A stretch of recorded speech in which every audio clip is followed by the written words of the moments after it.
السلام عليكم المتابعين ديال شهيوات قناه ايفول كيشان. اليوم ان شاء الله غادي نوجد معكم صابلي اللي بمكونات اللي هما ساهلين وفي نفس الوقت كيوجد دغيا. فخليكم مع المكونات وطريقه التحضير الوقت ديال هذا الصابلي هذا. اول حاجه هنايا كناخذوا اناء اللي غادي نخلطوا فيه، وكناخذوا هنايا 250 غرام ديال الزبده اطلس، اولا تقدروا تستعملوا اللبده اولا اي نوع من الزبده تقدروا تستعملوها.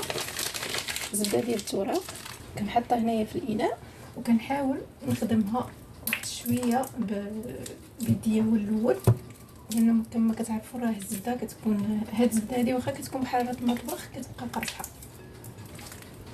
غادي نضيف هنايا كاس وربع ديال سكر كلاصي، سكر ثقيل، وغادي نخدم هاد السكر كلاصي مع الزبده مزيان حتى كيندمجوا مع بعضياتهم.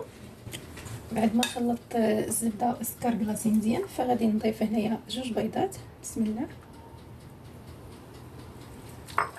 وغادي نعاود نخلط مزيان المكونات مع بعضياتهم.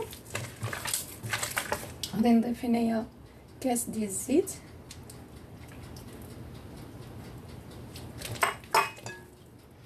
غنضيف واحد قبصه ديال الملحه،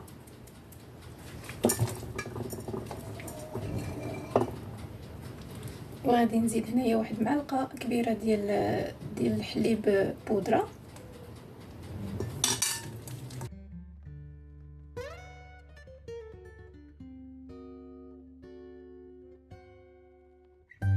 وغادي نضيف هنايا واحد راس معلقه كبيره ديال النكهه ديال البسكوي، فكتجي زوينه كتعطيه واحد المذاق زوين للبسكوي، فكتعطي واحد المذاق زوين للصابلي ديالنا، فهي فيها المذاق ديال البسكوي، كتجي غزاله هكا كتواتى مع الصابلي هذا اللي غادي نديرو.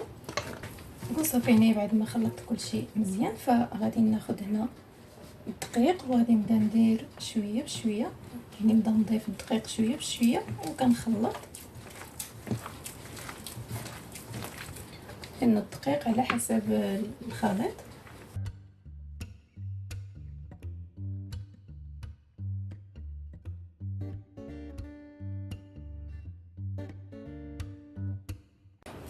هانتوما هنايا بعد ما جمعتو هذا هو القوام ديالو، يعني ما كتخليوش قاصح بزاف وما كتخليوش ثاني مطلق بزاف. ملي غادي نقسمو على جوج بحال هكا، غادي ناخذ هذه ديال السيليكون اللي خاصه بصابلي. هذه ديال السيليكون راه كتسهل عليكم بزاف باش تسرحوا صابلي. كتاخذوا المدلك وكتبداو تسرحوا العجينه على هذا الشكل. بسم الله. كترشوها شويه ديال الدقيق باش ما يلصقش لكم تلصقش لكم العجينه على المدلك.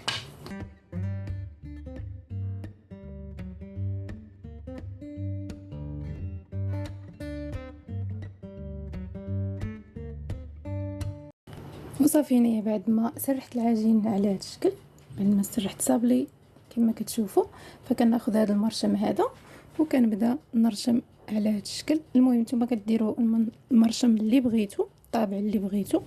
انا اختاريت هذا الشكل هذا.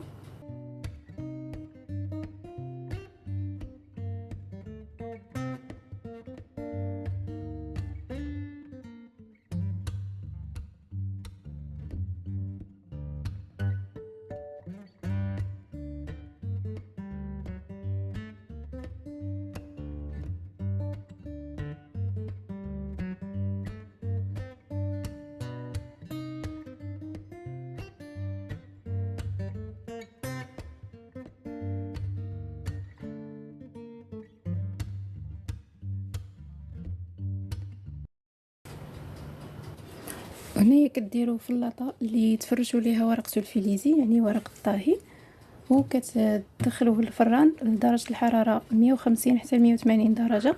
كتشعلوا عليه لتحت حتى كيبدا يطيب شويه من التحت، وكتطفيوه لتحت وكتشعلوه الفوق غير كياخذ واحد اللون الذهبي صافي، وكتخرجوه من الفران. المهم انا غادي نديرو دابا في الفران ونتلاقاو ان شاء الله ملي يطيب. وهذا هو الشكل ديال الصابلي بعد ما طاب. كما قلت لكم راه غير كيذهب اللون ديالو صافي كتحيدوه. المهم غادي نبداو دابا في التزيين. المهم خديت هنايا علبه ديال الفواكه المعسله، وخديت الزبيب واللوز والقرقاع. صافي قطعتهم على هذا الشكل هذا، يعني اللوز قطعته طريفات صغار والقرقاع حتى هو، والزبيب راه هكا كديروه صافي. وهاد الفواكه المعسله غادي نخلط هاد المكونات كاملين، وغادي نزيد عليهم واحد شويه العسل.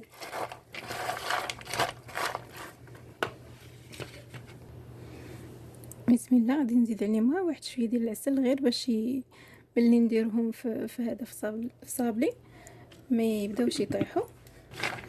الا كان الجلوكوز احسن، انا ما عنديش الجلوكوز، صافي كندير لهم العسل. هانتوما شفتوا بعد ما درت لهم العسل، ها هما دابا تجمعوا، يعني ما كتبقاش كل حاجه مفرقه في بلاصه، يعني ملي كتجمعوا بالعسل كيتجمع. وهنايا خديت شكلاط وذوبته ودرتو في هذا المول درتو في المول ديال السيليكون كما كتشوفوا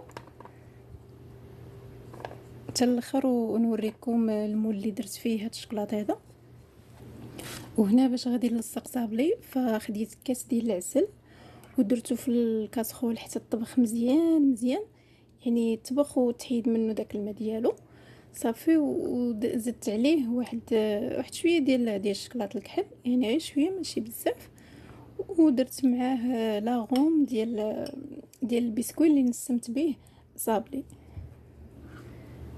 صافي. وهنايا غادي نبدا، هذا هو اللي غادي نلصق به الشكلاط على صابلي. نبداو على بركه الله.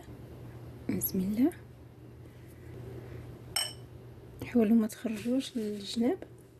وهنايا غادي نحط الشكلاط،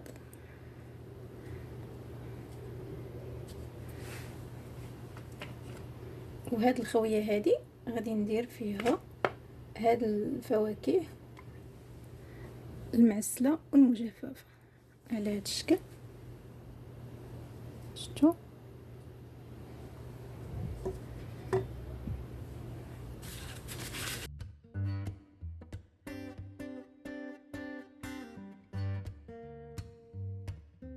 راه كيجي المنظر ديالو زوين. تقدروا ديروا هذا الشكل البيضاوي بحال هكا، تقدروا ديروه داير، المهم على حسب هذا، على حسب نتوما شنو بغيتوا. يعني طريقه سهله وفي نفس الوقت كيجي زوين في الشكل ديالو، حتى في المذاق ديالو كيجي زوين. المهم انا غادي نستمر على الطريقه هذه تنكمل الصابلي كامل على هذا الشكل، ونرجع معكم باش نوريكم الشكل النهائي ديالو.